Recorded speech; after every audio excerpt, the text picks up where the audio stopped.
মাওলানা মওদুদের বিরুদ্ধে আমার একটা ক্ষোভ ছিল একটা বাক্য নিয়ে, মারাত্মক ক্ষোভ, আগুনের মতো ক্ষোভ। কোন বাক্য? যেটা তার গঠনতন্ত্রে লেখা আছে, দস্তুরে জামায়াত ইসলামী, যদিও বাংলা অনুবাদে চেঞ্জ হয়েছে।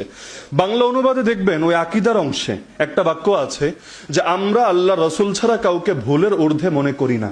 19তম সংশোধনী, 2019-এর যে লাস্ট সংশোধনী হয়েছে, 21 না 22তম, সেটার মধ্যে এটা আছে, আমরা আল্লাহ রসুল ছাড়া কাউকে ভুলের ঊর্ধ্বে মনে করি না।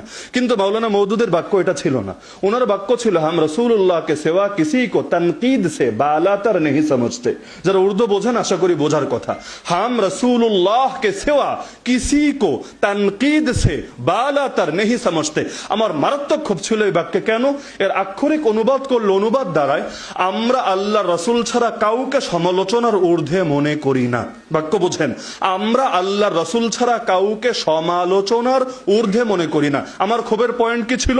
তার মানে আপনি সাহাবীদেরকে সমালোচনার ঊর্ধ্বে মনে করেন না, তার মানে সাহাবীদের সমালোচনাকে বৈধ মনে করেন, তার মানে আপনি সাহাবী বিদ্বেষের বীজ এখানে লাগিয়ে দিচ্ছেন। মারাত্মক ক্ষোভ ছিল। কিন্তু ক্ষোভটা দূর হলো কিভাবে? ওনার জীবদ্দশায়, এটা পরে পেয়েছি পড়তে গিয়ে, ওনার জীবদ্দশায় একজন ওনাকে প্রশ্ন করেছে, নাউযুবিল্লাহ, আপনি কিভাবে বাক্য দিয়ে সাহাবীদের বৈধতা দিলেন? কারণ তানকিদ মানে সমালোচনা, আর আপনি বললেন নবী ছাড়া কেউ সমালোচনার ঊর্ধ্বে না। তিনি জবাব দিলেন, আরে পাগল, এটা আরবি তানকিদ, উর্দু তানকিদ না। মানে কি? একই জিনিস, কখনো ভাষা চেঞ্জ হলে অর্থ চেঞ্জ হয়ে যায়। আরবি তানকিদ দ্বারা তিনি ব্যাখ্যা করেছেন যে এর মানে হলো পর্যালোচনা, সমালোচনা না। তার মানে কি? মানে হলো অন্ধের মতো আনুগত্য আর অন্ধভাবে অনুসরণ, এটা নবীর জন্য প্রযোজ্য। ইমাম মালিক রাহমাতুল্লাহি আলাইহি বলেছেন, কুল্লুন ইউখাযু মিন কাওলিহি ওয়া ইউতরাক ইল্লা সাহিবা হাযাল কবর। নবীর রওজার সামনে দাঁড়িয়ে বলেছেন, এই কবরে যিনি শুয়ে আছেন তিনি ছাড়া প্রতিটা মানুষ এমন যার কিছু কথা গ্রহণীয়, কিছু কথা বর্জনীয়। এজন্য দেখবেন সাহাবীদের মধ্যে ইখতিলাফ ছিল না। যেমন মেরাজে গিয়ে আমার নবী আল্লাহকে দেখেছেন কিনা, আপনি পড়েন হাদিস, দেখবেন আম্মা জান আয়েশা একমত এক দলে, আর আব্দুল্লাহ ইবনে আব্বাস রাদিয়াল্লাহু আনহু আরেক দলে। আকীদার বহু মাসালা নিয়ে, আমলের বহু মাসালা নিয়ে সাহাবীদের মধ্যে ইখতিলাফ ছিল। এখন যদি বলেন কোন সাহাবীর একক মত, তারা সর্বসম্মত হলে ইজমা তো শরীয়তের দলিল, কোরআন হাদিসের পরে সবচাইতে বড় দলিলই হলো ইজমা। কিন্তু এককভাবে তাদের যে কারো মতই যদি প্রতিটা ক্ষেত্রে অন্ধ আনুগত্যের উপযুক্ত হয়, তাহলে যেখানে ইখতিলাফ হয়েছে সেখানে হবে কি? এজন্য তিনি ব্যাখ্যা দিয়েছেন যে আমি তানকিদ বলতে পর্যালোচনা বুঝাই। মানে কি?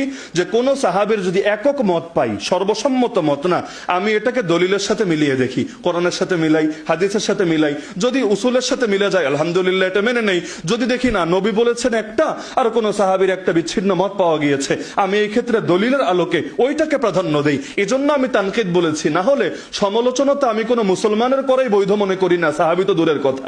তিনি ব্যাখ্যা দিলেন। এই ব্যাখ্যাটা পরে আমি চিন্তা করলাম, হায় রে আল্লাহ, এতকাল তো আমিও তার তানকিদকে উর্দু তানকিদ ধরে তার বিরুদ্ধে এই ক্ষেত্রে ক্ষোভটা লালন করলাম, কিন্তু দেখলাম এখানে তো তিনি ভিন্ন ব্যাখ্যা দিয়েছেন। এরকম বহুত উদাহরণ দেওয়া যাবে। সংসদে দাঁড়িয়েও মিয়ারে হক ইস্যু টানা হলো না? সাহাবায়ে কেরাম সত্যের মাপকাঠি কিনা? শব্দটা তো আসলেই জটিল ব্যাপার, কিন্তু মজার বিষয় হলো শব্দের মারপিট করে কি হবে? কে বলল লাউ, কে বলল কদু, কে বলল ইসা মাছ, কে বলল চিংড়ি মাছ, এটা দিয়ে কি হবে? মূল বিষয় তো হলো মূল জিনিসটা মেনে নিলেই চলবে। এখন উনি মেয়ারে হক মানেন না, কথা সত্য। আবার আমাদের আকাবির ওলামায়ে দেওবন্দ তারা নবী পাশাপাশি সাহাবীদেরকেও মেয়ারে হক বলেন, কথা সত্য। কিন্তু একটু ব্যাখ্যাটা যদি আপনি সামনে রাখেন, যে শব্দে দুইজন দুই দল, কোনো সন্দেহ নাই, কিন্তু ব্যাখ্যা কি? ব্যাখ্যায় গিয়ে দেখি অনেকটাই যেউলাও সেই কদু। বলবেন কিভাবে? জাস্ট উদাহরণ দেই। একদল বলে নবীরা গায়েব জানে, আছে না? সুন্নি ভাইয়েরা বলে। আর আমাদের হুজুররা বলে নবী গায়েব জানে না। যে বলে নবী গায়েব জানে তাকে জিজ্ঞেস করেন, আচ্ছা নাউযুবিল্লাহ, তাহলে তোর কথায় তো আল্লাহ নবী এক হয়ে গেল কিভাবে? আল্লাহ গায়েব জানে, নবীও গায়েব জানে, আল্লাহর জ্ঞানেরও সীমা পরিসীমা নাই, তাহলে নবীর জ্ঞানেরও সীমা পরিসীমা নাই, এটা তো শিরিক। সে বলবে নাউযুবিল্লাহ, নাউযুবিল্লাহ, তওবা তওবা। অনেকে তো গাল চাপড়ায় তওবা করে না, বলবে তওবা তওবা। আমি তো এটা বুঝাই নাই। তাহলে কি বুঝাইলা? আমি তো বুঝিয়েছি নবী এমন অনেক খবর দিয়েছেন যেটা আমরা চোখ দিয়ে দেখবো না, কান দিয়ে জানি না, যেটা আমরা অন্তর দিয়েও ভাবতে পারি না, আকলেও ধরে না, কিন্তু এমন অনেক কিছু নবী বলে গিয়েছেন। যেমন দাজ্জালের সংবাদ, নবী ঈসার আগমনের সংবাদ, মাহদির সংবাদ, কিয়ামতের সংবাদ, জান্নাত জাহান্নামের সংবাদ, এগুলো তো সব গায়েব। নবী এগুলো বললেন কিভাবে? না জানলে? তার মানে আল্লাহ তাকে জানিয়েছেন। তার মানে তার কথার অর্থ দাঁড়াচ্ছে নবীরে গায়েব জানে, এর মানে এটা না আল্লাহ সমান বানিয়েছে, বরং সে বোঝাতে চায় যে আল্লাহ নবীকে গায়েবের অনেক এলেম ঢেলে দিয়েছে। এমনকি আমরা সবাই মিলে যা জানি, সৃষ্টির শুরু থেকে শেষ সবাই মিলে যা জানে, নবীকে আল্লাহ এর চাইতেও বেশি এলেম দিয়ে দিয়েছে।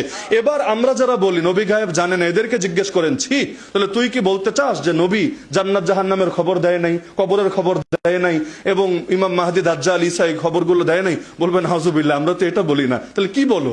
আমরা বলি আল্লাহ নবীকে যা জানিয়েছেন নবী তা জানেন, আল্লাহ নবীকে যা জানান নাই নবী নিজের থেকে জানেন না। তার মানে আল্লাহর জ্ঞান নিজস্ব আর নবীর জ্ঞান আল্লাহর দেওয়া।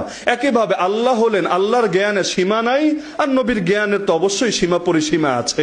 তাহলে ঘুরে ফিরে দাঁড়াচ্ছে কি, এ বলছে একভাবে ও বলছে আরেকভাবে, তো ব্যাখ্যায় আসলে দেখা যাচ্ছে দিন শেষে একই হয়ে যাচ্ছে। এজন্য মারিফুল কোরআন পড়লেও দেখবেন মুফতি শফি আলাইহির